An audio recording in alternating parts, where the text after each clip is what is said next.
ನಮಸ್ತೆ ಮಿತ್ರರೇ, ಇವತ್ತು ನಾವು ಕರಾವಳಿಯಲ್ಲಿ ನಾವು ಮಾಡುವಂತಹ ಸ್ವೀಟ್ ನೀರ್ ದೋಸೆ ಕರಾವಳಿಯ ಒಂದು ಸ್ಪೆಷಲ್ ಡಿಶ್.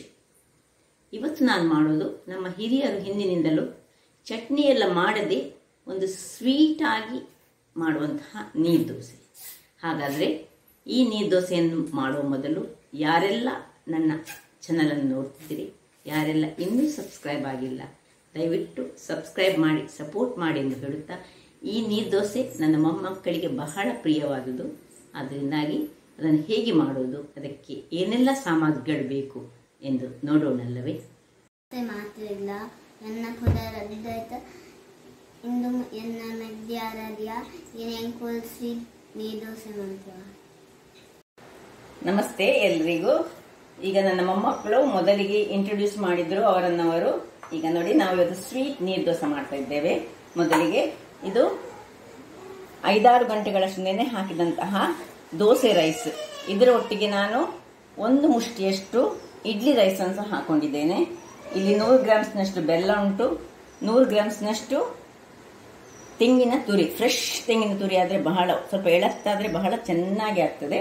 ಮೊದಲಿಗೆ ನಾವೊಂದು ಮಿಕ್ಸಿ ಜಾರನ್ನು ತೆಗೆದುಕೊಳ್ಳೋಣ.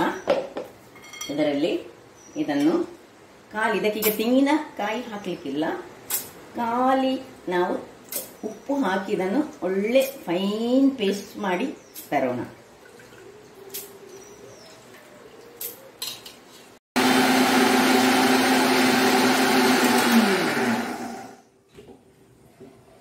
ಇಲ್ಲಿ ನೋಡಿ ವೀಕ್ಷಕರೇ, ನೋಡಿ ಇಷ್ಟು ಒಳ್ಳೆ ಫೈನ್ ಆದ ಇಲ್ಲಿ ಪೇಸ್ಟ್ ಆಗಿದೆ ನೋಡಿ.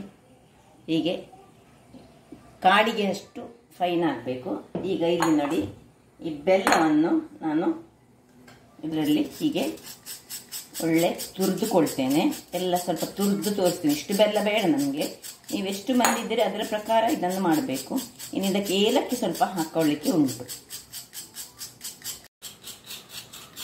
ಸಾಕು, ಇಷ್ಟ ಆದರೆ ಸಾಕು ವೀಕ್ಷಕರೇ. ನೋಡಿ, ಇದನ್ನು ಒಳ್ಳೆ ಮಿಕ್ಸ್ ಮಾಡಿಕೊಳ್ಳೋಣ. ಅದಕ್ಕೆ ಈಗ ಸ್ವಲ್ಪ ಏಲಕ್ಕಿಯನ್ನು ಹಾಕ್ಕೊಳ್ತೇನೆ. ಇಲ್ಲಿ ನಮ್ಮ ಹಿಟ್ಟು ಸಹ ರೆಡಿಯಾಗಿದೆ. ನೋಡಿ, ಅದಕ್ಕೆ ಸ್ವಲ್ಪ ನೀರನ್ನು ಹಾಕೊಳ್ಳೋಣ.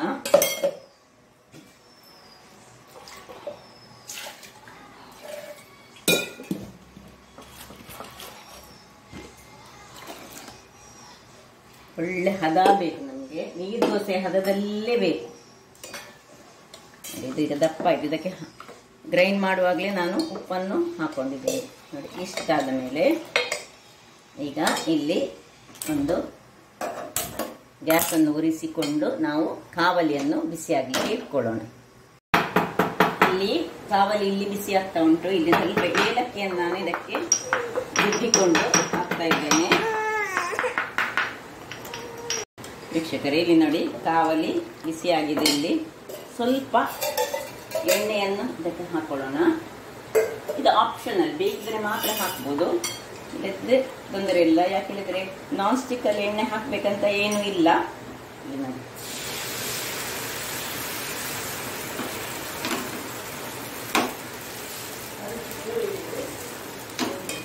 ಹಾಕಿ ಮುಚ್ಚಳವನ್ನು ಮುಚ್ಚಿ ಬೇಯಿಸೋಣ. ಇಲ್ಲಿ ನೋಡಿ ಆಯ್ತು. 1 ನಿಮಿಷಗಳ ಬಳಿಕ ಮುಚ್ಚಳ ತೆಗೆಯೋಣ. ಇನ್ನು ಇಲ್ಲಿ ಇದನ್ನು ಹೀಗೆ ಇಡೀಯನ್ನು ನಾವು ತೆಗೆದುಕೊಂಡು ನೋಡಿ ಇಲ್ಲಿ ಹಾಕೊಳ್ಳೋಣ. ಹಾಗೆ ಇನ್ನೊಂದು ಸೇಮ್ ಪ್ರೊಸೀಜರ್ ನೋಡಿ.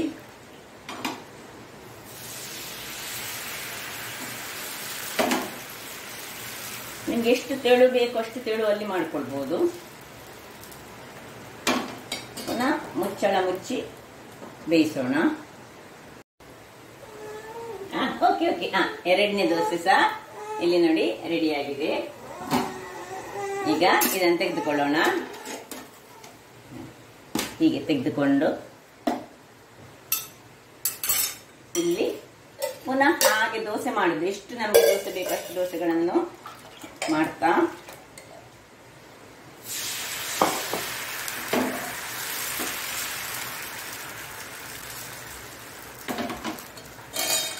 ಮುಚ್ಚೋಣ. ಇಲ್ಲಿ ಈಗ ನೋಡಿ, ಇಲ್ಲಿ ಪ್ರಿಪೇರ್ ಮಾಡಿದಂತಹ ಇದನ್ನು ನೋಡಿ,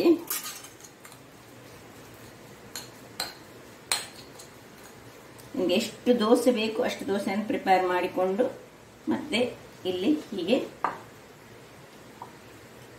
ಇದು ನಮ್ಮ ಟ್ರೆಡಿಷನಲ್ ಮ್ಯಾಂಗ್ಳೂರ್ ಸ್ಟೈಲಿನ ಸ್ವೀಟ್ ನೀರ್ ದೋಸೆ. ಈಗ ಇದನ್ನು ಹೀಗೆ ಇಲ್ಲಿಂದ ಒಂದು ಸ್ವಲ್ಪ ಫೋಲ್ಡ್ ಮಾಡ್ಕೊಳ್ಳೋಣ, ಇಲ್ಲಿಂದ ಸ್ವಲ್ಪ ಫೋಲ್ಡ್ ಮಾಡ್ಕೊಳ್ಳೋಣ, ಮತ್ತೆ ಇಲ್ಲಿಂದ ಹೀಗೆ ಫೋಲ್ಡ್ ಮಾಡಿ ಹೀಗೆ ಹೀಗೆ ಹೀಗೆ ಇಟ್ಕೊಳ್ಳೋಣ. ನೋಡಿ ಹೇಗೆ ಬಂತು ನೋಡಿ. ಹಾಗೆ ಇಲ್ಲಿ ನೋಡಿ ಇನ್ನೊಂದನ್ನು ಸಹ ನೋಡಿ, ಇಲ್ಲಿ ಸ್ವಲ್ಪ ಹಾಕೊಳ್ಳೋದು. ಎಷ್ಟು ಸ್ವೀಟ್ ನಿಮಗೆ ಬೇಕು ಅಷ್ಟು ಸ್ವೀಟ್ ಮಾಡ್ಕೊಳ್ಬಹುದು. ಸ್ವಲ್ಪ ಚಪ್ಪೆ ಬೇಕಿದ್ರೆ ಚಪ್ಪೆ ಸಹ ಮಾಡ್ಕೊಳ್ಬಹುದು. ನಿಮಗೆ ಬೇಕಿದ್ರೆ ಇದಕ್ಕೆ ಸ್ವಲ್ಪ ಅವಲಕ್ಕಿಯನ್ನು ಸಹ ಮಿಕ್ಸ್ ಮಾಡ್ಕೊಳ್ಬಹುದು. ಹೇಗೆ ಮಾಡಿದ್ರೆ ಸಹ ನಡೀತದೆ. ಹೀಗೆ ಮಾಡಿ ಸಹ ನೋಡಿ, ಹೀಗೆ ಇದನ್ನು ಹೀಗೆ ಫೋಲ್ಡ್ ಮಾಡಿ ಹೀಗೆ ಫೋಲ್ಡ್ ಮಾಡಿ ಹೀಗೆ ಸಹ ಸ್ವಲ್ಪ ಸಣ್ಣದಾಗಿ ಬರ್ತದೆ. ಹೀಗೆ ಆದರೆ ಹೇಗೆ ಸಹ ಮಾಡ್ಬೋದು. ಸೊ ನೋಡಿದ್ರಲ್ಲ ವೀಕ್ಷಕರೇ, ನೋಡಿ ಇನ್ನೊಂದು ದೋಸೆ ಆಗ್ತಾ ಉಂಟು. ಆಗಲಿ, ಇನ್ನು ನನಗೆ ಕೆಲವು ದೋಸೆಗಳನ್ನು ಮಾಡ್ಲಿಕ್ಕೆ ಉಂಟು. ನೋಡಿದ್ರಲ್ಲ ವೀಕ್ಷಕರೇ, ನೋಡಿ ಹೇಗೆ ನೋಡಿ, ಸಣ್ಣದು ಬೇಕಿದ್ರೆ ಸಣ್ಣದಾಗಿ ಫೋಲ್ಡ್ ಮಾಡ್ಕೊಳ್ಬಹುದು, ಅಥವಾ ದೊಡ್ಡ ಸ್ವಲ್ಪ ಉದ್ದಕ್ಕೆ ಬೇಕಿದ್ರೆ ಉದ್ದಕ್ಕೆ ಫೋಲ್ಡ್ ಮಾಡ್ಕೊಳ್ಬಹುದು. ಹೇಗೂ ಮಾಡ್ಬೋದು ನೋಡಿ.